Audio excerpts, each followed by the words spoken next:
They signed it, knowing it could mean their death. It was July 2nd, 1776. Inside the sweltering chambers of the Pennsylvania State House, a group of men gathered to do something no colony had ever dared before: declare independence from the most powerful empire on earth. They knew the risk. If captured, they wouldn't just be hanged. They would be broken, their land confiscated, their names dragged through history as traitors. Yet still, the doors were shut, the curtains drawn, and one by one, with trembling hands or unflinching resolve, they placed their signatures beneath the final line. We mutually pledge to each other our lives, our fortunes, and our sacred honor. But the document they signed, the Declaration of Independence, is not the one we recite in school. The real story of the Declaration is darker, bloodier, and filled with secrets that were hidden, redacted, or erased. Thomas Jefferson's original draft included a searing indictment of slavery, blaming the British Crown for violating human rights on a monstrous scale. But it was removed. Too many of the signers were slaveholders.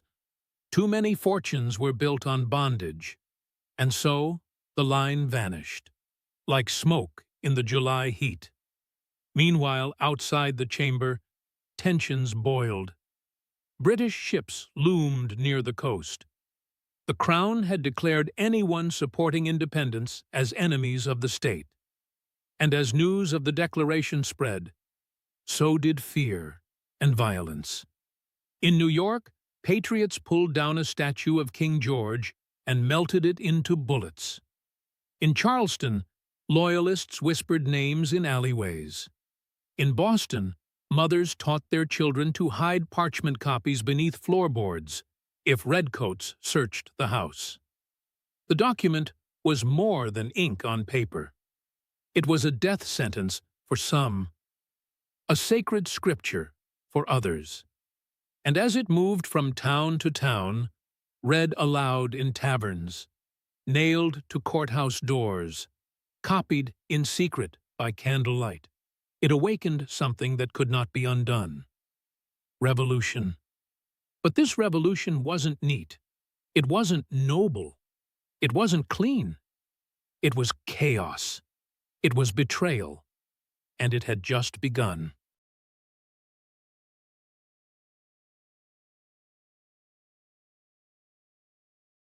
The words were simple. All men are created equal. But the moment they echoed from the lips of town criers and preachers, they ignited fires the founders could no longer control. What did it mean? Equal. Who were men? And what of women? The enslaved, the poor. In the southern colonies, enslaved people heard whispers of this freedom. Some fled to join British lines, believing the Crown offered more liberty than the land of their bondage. Others waited, watching the hypocrisy of plantation owners who preached liberty by day and whipped human beings by night.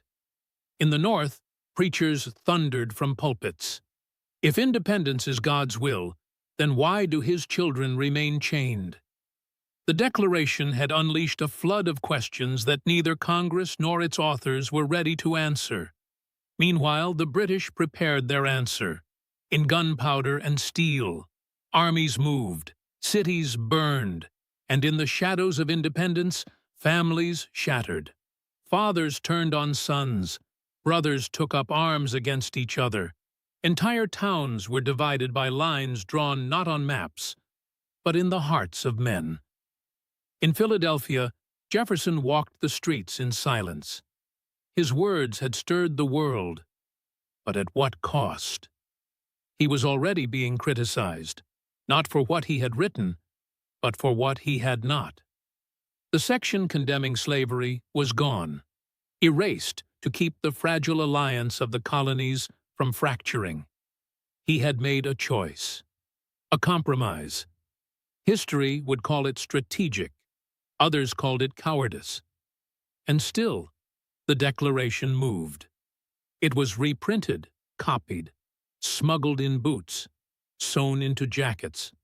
School teachers read it by lamplight to trembling children. Widows clutched it as they fled burning towns. Soldiers carried it into battle, folded in pockets close to their hearts, hoping the words would shield them like armor. But words could not stop bullets. They could not rebuild homes, and they could not reconcile a nation built on contradiction. As the war escalated, the Declaration became more than a statement of rebellion. It was a mirror, reflecting everything the colonies were and everything they were not. And in that reflection, some saw hope. Others saw hypocrisy, but all saw blood.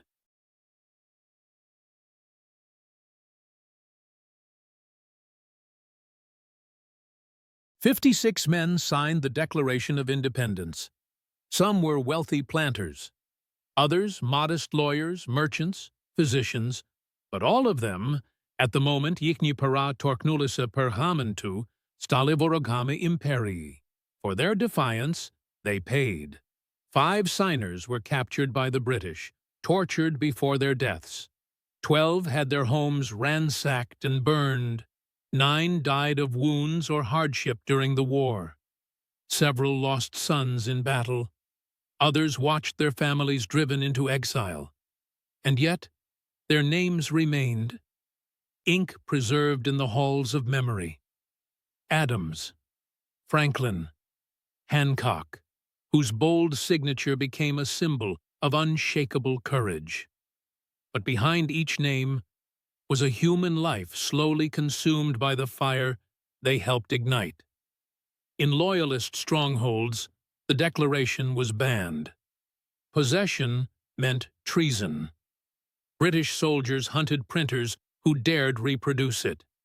In New Jersey, one family was burned alive after sheltering a courier carrying copies across county lines.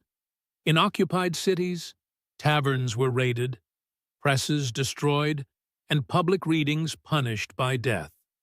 And still, the document spread. Like a virus, copies were nailed to trees in midnight forests. Read aloud to militias before battle. Hidden in the seams of dresses, sewn by trembling hands. Even as cannon fire shook the coastlines and blood soaked the fields, the words endured.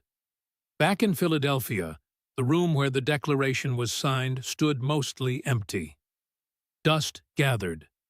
Windows cracked. The parchment darkened with age and guilt. Some founders questioned what they had unleashed. Freedom had a bitter taste. The unity they'd forged was cracking. States argued over power. Money vanished. The Articles of Confederation collapsed. And beneath it all, a single question grew louder. Had they truly created something new, or simply replaced one tyranny with another? The enslaved remained enslaved, women still silenced. Native lands continued to be taken, but the myth of liberty grew. Jefferson, now in distant Monticello, watched as his words were carved into stone, even as the ideals they proclaimed crumbled under the weight of reality. He never freed all his slaves. Franklin aged into a ghost of wit and regret. Adams lived long enough to see factions poison the republic they'd dreamed of. And yet, the Declaration remained, stained, sacrificed for, believed in, even when the revolution devoured its own children.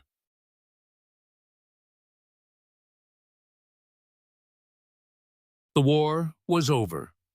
The king's flag lowered. The colonies stood, bloodied, scarred, but independent. And yet the real battle had just begun. The Declaration, once a whisper of rebellion, became the voice of a nation.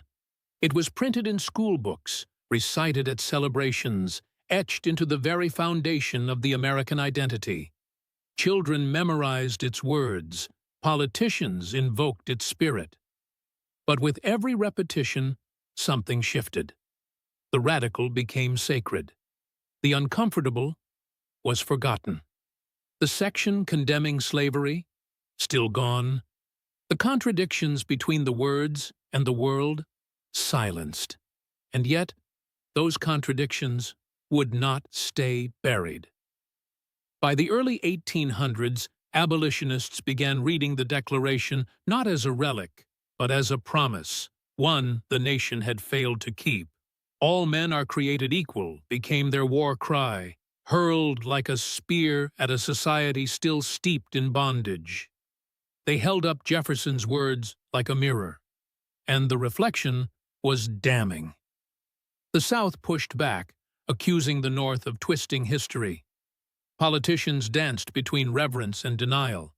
Some claimed the Declaration was obsolete, a revolutionary tool, not a constitutional law. Others clung to it as divine truth. Meanwhile, women demanded their place within its lines. In 1848, at Seneca Falls, Elizabeth Cady Stanton rewrote the document. "All men and women are created equal."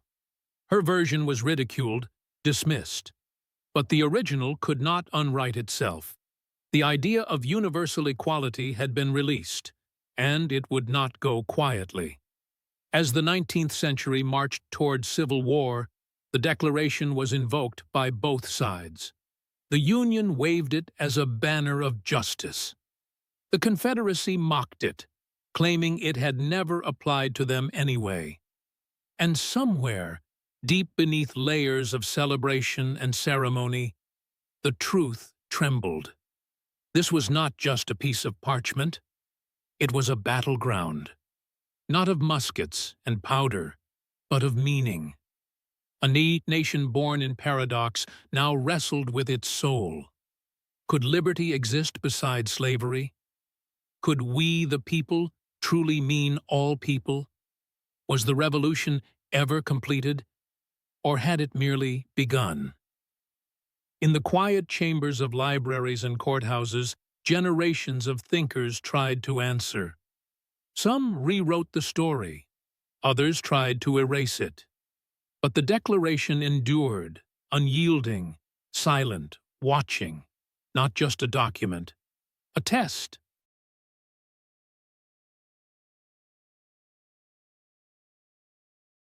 Centuries passed, the parchment yellowed, fragile behind glass, in the National Archives, protected by alarms and nitrogen gas. Tourists walk past in silence, heads tilted, eyes reflecting reverence. But most don't see the cracks, not in the glass, but in the meaning. The Declaration had become a shrine. But shrines can become prisons. In the 20th century, it was cited by Martin Luther King Jr., standing on the steps of the Lincoln Memorial, calling America to fulfill the promissory note of equality. "All men are created equal," he echoed, not as nostalgia, but as indictment. At that moment, the Declaration returned to its roots, not as a celebration of a perfect past, but as a challenge to an unfinished present. Later, during the Vietnam War, protesters held it high while burning draft cards. During the Civil Rights era, it was printed on placards beside photographs of police dogs and broken skulls. During debates on immigration, marriage, and civil liberties, the same sentence resurfaced like a ghost. All men are created equal. But the question remained: who counts as men? Who defines equal? And why, after 250 years, do we still struggle to answer? Politicians invoke the Declaration as armor. Activists use it as a blade. Conspiracists twist it into prophecy. School children recite it, unaware that it once carried the scent of gunpowder and treason. And somewhere, beneath the rotunda where it sleeps, a silence lingers. The men who signed the document could not imagine this America. Some would recoil, others would weep with pride. Perhaps none would understand the world their ink helped unleash. They pledged their lives, fortunes, and sacred honor, and then walked into fire. Some survived, others were devoured, and the words they left behind became legend. But legends are dangerous things. They are too easily romanticized, too easily sanitized. The Declaration of Independence is not just a chapter in a textbook. It is a mirror, and it doesn't blink.